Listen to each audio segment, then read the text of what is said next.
మనూరు మండల forum president. నిన్న బెల్లపూర్లో షెడ్లు కూలగొట్టిన సంఘటన అందరికీ తెలిసిన విషయమే.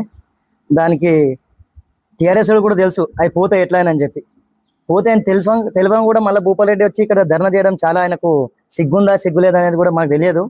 సిగ్గునోడు అయితే రాడు, సిగ్గులేదు కాబట్టి వచ్చి రోడ్డు మీద కూర్చొని ధర్నాలు చేశాను. ఎందుకోసం ధర్నాలు చేసినంటే ఇది మేము చేసిన తప్పుకు కాంగ్రెస్ వాళ్ళ మీద చేయాలని చెప్పే తపనతోనే ఆయన వచ్చి ధర్నా చేసిండు. ఆ రోజు నువ్వు గులగొట్టినప్పుడు తెలియలేదా గరీబులు ఆగమవుతారు అని చెప్పి? ఇక్కడ గరీబులు ఆగమవుతారు అని చెప్పి చేసింది మీరే, గులగొట్టించింది మీరే, మరి ధర్నాలు చేసేది మీరే. కొంచెమన్నా సిగ్గుందా భూపాలరెడ్డి? అంటావు నువ్వు సోడిగాని మాట్లాడతావు. నువ్వు సోడిగాని కాదా? మా ఎమ్మెల్యే సాబ్ నువ్వు అంటే మేము అనమా? మేము మనసులేం కాదా? మాకు రోషం ఉండదా? నీకు ఒక్కనికే రోషం ఉంటుందా? అది మాటలు లాంగ్వేజ్ మంచిగా నేర్చుకో. ఎవరైనా రాజకీయం చేద్దాం, రాజకీయం మట్టుకే, కానీ ఫ్యామిలీలు దాకా పోవడం సోడియాడు ఆడు వీడు అనడు తప్పు. మేము అనాలి అనుకుంటే మీరు నీళ్ళేని బాయిల పడి చచ్చిపోతారు మీరు అందరు.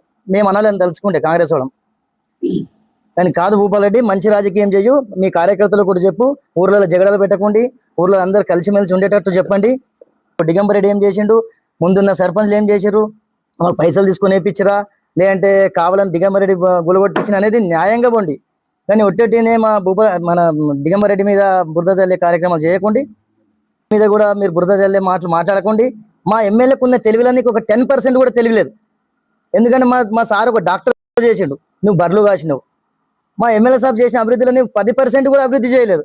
ఎందుకంటే నారాయణకేళ నువ్వు రాజుగాని చౌకడిరా, మా ఎమ్మెల్యే సాబ్ గారు నేనే వచ్చి చర్చ కూర్చుంటాను. మా సార్ ఏం చేసిండు, నువ్వేం చేసినావు అనేది. నువ్వు చేసిన మొత్తం కేసులు, ఎవరు దంగకపోతే అని మీద అట్రాసిటీ పెట్టుడు, నా మీదే పెట్టిపించినావు. భూపాలరెడ్డి నీకు గుర్తుందో లేదో, 4 సంవత్సరాలు నా కోర్టు దింపినావు. గవర్నమెంట్ మా ఊళ్ళో మాజీ సర్పంచ్ గవర్నమెంట్ ట్రాక్టర్ల గడ్డి ఉండబోతే నేను అడ్డం పోతే నా మీద అట్రాసిటీ కేసు పెట్టించినావు. నీకు ఎంతైనా సిగ్గుందా? అది గవర్నమెంట్ ట్రాక్టర్ల గడ్డి ఉండబోతారా వాని ఇంటి కోసం?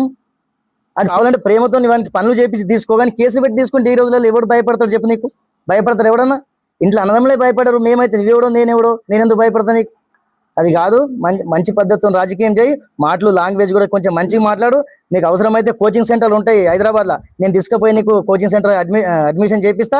ఇంగ్లీష్ కావాలంటే ఇంగ్లీష్ నేర్పిస్తా, తెలుగు కావాలంటే తెలుగు నేర్పిస్తా, హిందీ కావాలంటే హిందీ నేర్పిస్తా నీకు. కానీ మంచి మాట్లాడు. మళ్ళీ ఒకసారి మా ఎమ్మెల్యే గారి మీద కానీ మా కాంగ్రెస్ పార్టీ వాళ్ళ మీద కానీ సోడిగాడు వాడు వీడంటే మేము రావాలి పడుతుంది. మొత్తం పర్ఫెక్ట్ ఇంగ్లీష్ మాట్లాడతా నేను చెప్తున్నా. మంచిగా నీకు.